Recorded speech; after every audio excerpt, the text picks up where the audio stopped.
right, I am here with Elizabeth Tabish. Some of you guys may be familiar with her playing Mary on The Chosen. You said you went from shooting the film and then coming home for 3 days and then going straight to season 5 of The Chosen. I had the amazing privilege of being on set for a day of season 5 in The Chosen, which was my first time on a set for anything like this. So that was very interesting and super fascinating. I think a lot of people have seen some of the sneak peeks that have came out.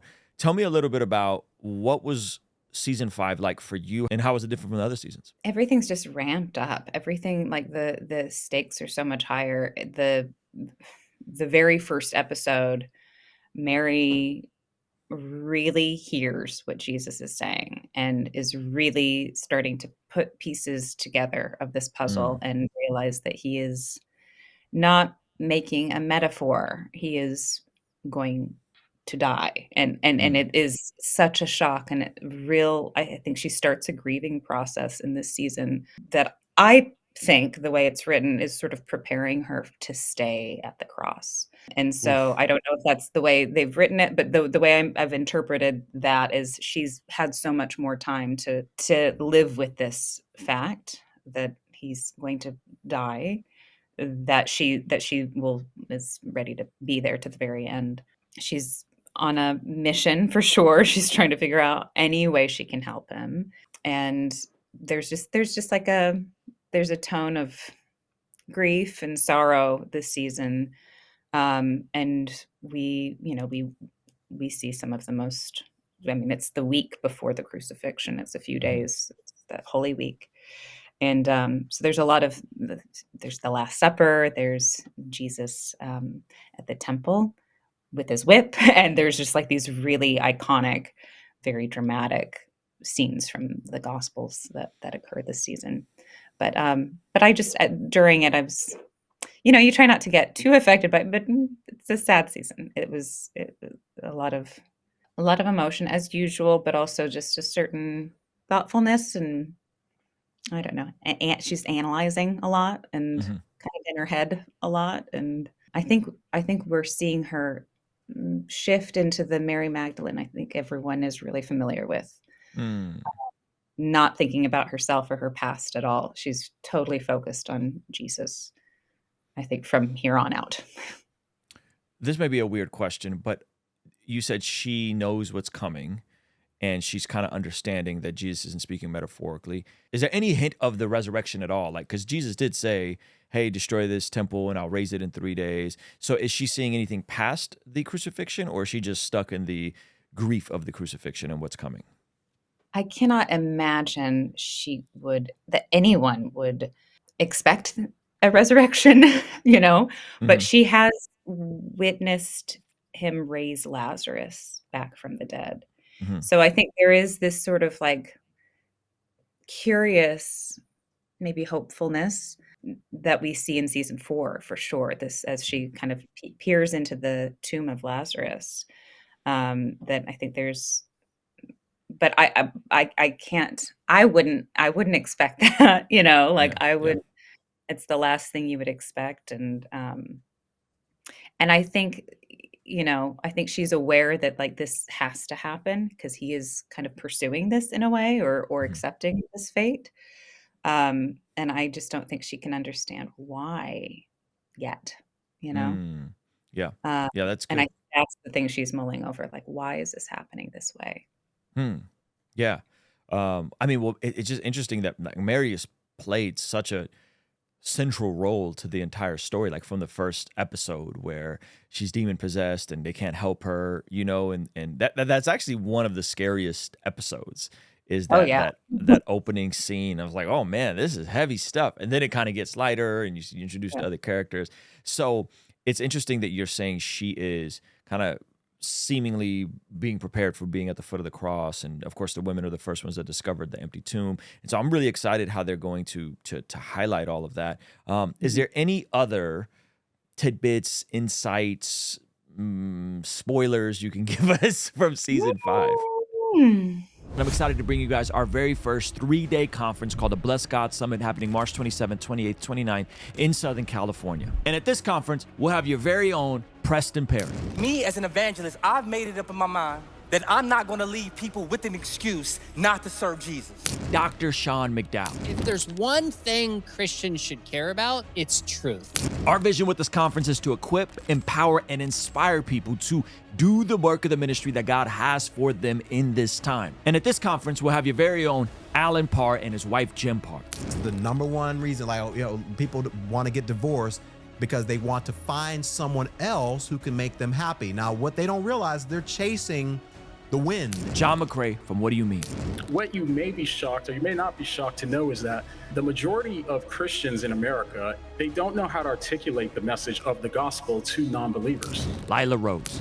Love and marriage go together, that sex and marriage go together, that sex can bring life into the world, and that's an amazing thing, that's not a bad thing. Trizzle Fitness. Most people fail at dieting because they're just trying to lose weight too fast. What are you in such a rush for? But where a lot of people get stuck is figuring out what it looks like to walk in that. And so these 3 pillars of our conference will be covering everything from apologetics to family in the home and the marketplace, and how you can lean into those 3 pillars to discover your calling on this side of eternity. I saw some clips because we're going to do some after shows. I don't know if I'm supposed to say that, but it's really good. I can say that Okay, much. so it's from what I've excellent. seen. Okay. It's really good. I can't say anything without giving anything away, but it's All going to right. be, I can't wait to see these episodes on a big screen and at a theater. I think there's some really visually stunning moments this season that I think will be worth watching in a big Okay. group and like a big screen in a theater. I would love to say that there's the Last Supper, of course, and then there's a really special, wonderful scene with the women that we get a chance to see, Jesus share his heart, and then them get to share their heart with him. Mhm. And that's just one of those rare things that, like, the women are rarely all together with Jesus, and so like there's a really special sequence that I think will be a fan favorite. Okay, that's Yeah. good. No, that gives us something to look forward to. And I think it's also coming out a little later than last year. I think last year I remember going to the premiere in like January, and I think it's a little further pushed out to be around, I think, like Easter and all that sort of stuff. I think end of March is when it's Yeah. starting. Then I Yeah. think it maybe every 2 weeks. That's what they did last year. I'm not sure if that's true. Got But it. Okay, last question for you. Have there been any ways that playing Mary has personally impacted you, personally transformed you? yeah, I mean, it's one of those roles and projects that it like you cannot be unaffected by it. It's so these are historical figures, and they mean so much to so many people around the world that like it's it's not just a role. It's like sort of, for me, it's been teaching me, and to get to witness and watch and partake in playing out these stories from the Gospels and be reminded of what happened and who Jesus was and what he did has been really incredible. Mary Magdalene herself, as a historical figure, has been one of the most talked about female figures, I think, in Yeah. history. There's been so much speculation about her, and a lot of fan fiction, and a lot of like curiosity about who this woman is. There isn't that much written about her, but what is like so pivotal to Jesus's ministry. And so I always kind of go back to, well, she was important to Jesus, and she was there for Jesus to the very end. And this sort of dedication and loyalty to him that continuously inspires me, and to know who she was before him, of being possessed by 7 demons, and what that must have looked like and felt like. And it just, she's such a miraculous character of history that it's no wonder that people are so curious about her.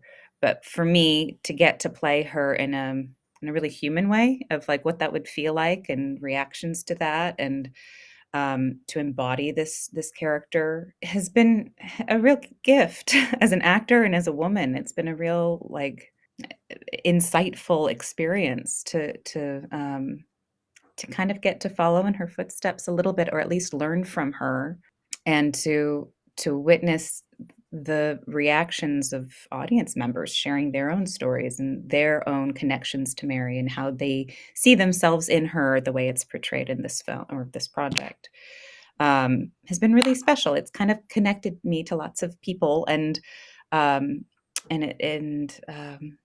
don't know, it's been an empowering thing, because usually a woman that has gone through that sort of trauma doesn't always have a happy ending. And I can't imagine a happier ending than Yeah. being the first person to witness Jesus resurrected. So I think hers is such a joyful story, and yeah, it's a privilege to get to play it. Okay, very, very, very, very, very last question. This time I promise. There was one scene, I want to say it was from season 4, where there's a foreshadowing of Mary and Matthew in a cave. Oh yeah, yeah. Is there any other kind of foreshadowing moments coming that we can look forward to? Because that was very interesting to see kind of both of them towards the end of their life. And I was like, oh man, I wonder what all of that was like, because that could be a whole nother series. I know. You know? Yeah. They've announced that they're going to do The Way, which is Acts. I haven't heard anything, so I don't know if Mary Magdalene is involved in that story or not, but hopefully she is, because that'd be cool. Hopefully, yeah. But I imagine, I'm like, what would the story be to follow her to get to the cave, and like how long is she there, and what is she doing there, and writing, and maybe teaching? I don't know. I'm so curious about it myself. So, but in terms of like season 5 and 6, I don't want to say anything, but I don't think maybe there is. I do know that we've got some great flashbacks. Okay, so there's not flash forwards, flashbacks. Okay, very cool. Yeah. Well, Elizabeth, thank you so much for carving out time to talk. I'm sure people will be super excited to hear some of these updates, and I can't wait to see season 5 and to see Between Borders coming out. What is it? January 27th. I think in theaters. 26th, 27th, 28th. Okay, that whole weekend, 26th, 27th, and 28th. Yep. All right. Well, thank you so much, and hopefully someday we'll do this in person as well. I'd love that. Thank you so much. All right, bye-bye. Hey, thank you so much for checking out the video. Please be sure to comment below and subscribe and all that good stuff. And check out this other video that YouTube seems to be recommending just for you. Let me know if they nailed it. All right, I'll see you over there. Peace.